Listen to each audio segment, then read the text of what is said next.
Sunshine Boys of Irish pop to the dawn of Celtic rock. Horslips are next. While it would be probably impolite for me to suggest that it's one of the great tracks in Irish rock music, certainly Johnny Fionn's guitar riff is one of the great all-time guitar riffs.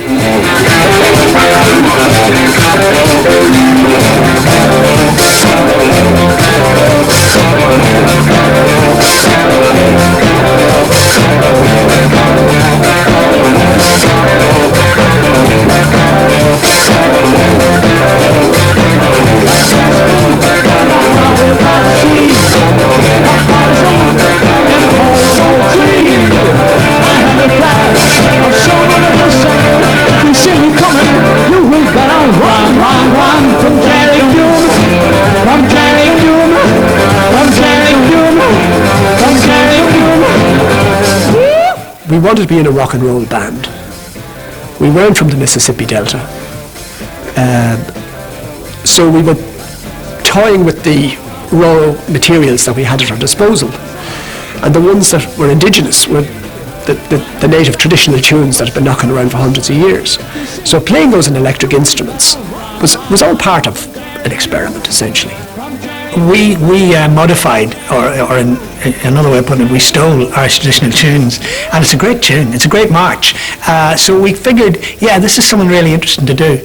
And as so often happens, the first time you try something, you get it right.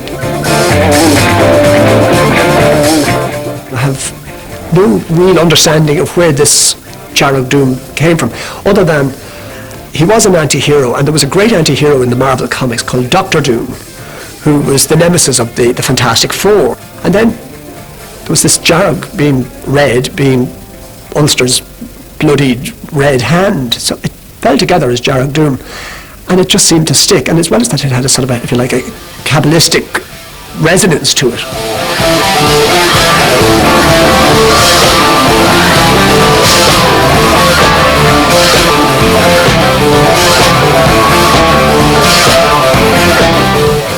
The costumes. The costumes are an interesting one. It's a little known fact that Cavendish's soft furnishings department closed down as soon as we reverted to leather jackets and jeans.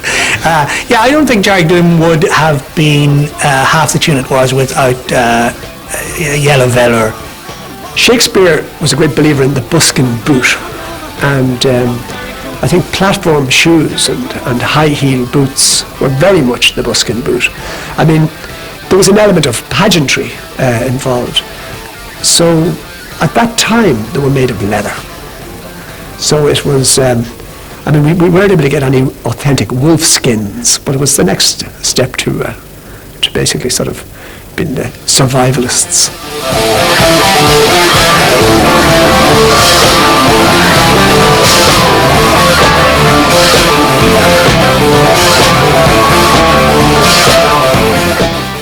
I tend to be flippant about, the Horslips thing because it was fun. But it was also, I think it was smart. And I think that when things like Dearg Doom came out, that was the first time that kids, who would look to Top of the Pops and see Marmalade or Edison Lighthouse or whoever, would see groups like that, could look to Ireland and see groups that looked like that with a music that was recognisably their own. And Dearg Doom has a long tradition of turning wedding suppers and wedding dances into mayhem towards the close of the evening. George Byrne once said that it was a really extraordinary thing to see what still happened whenever Dearg Doom was put on second last track during the country at a wedding. We've qualified for the World Cup. Go and compete. I mean, there was a unique satisfaction to be had from hearing it recycled by Larry Mullen as Put Them Under Pressure.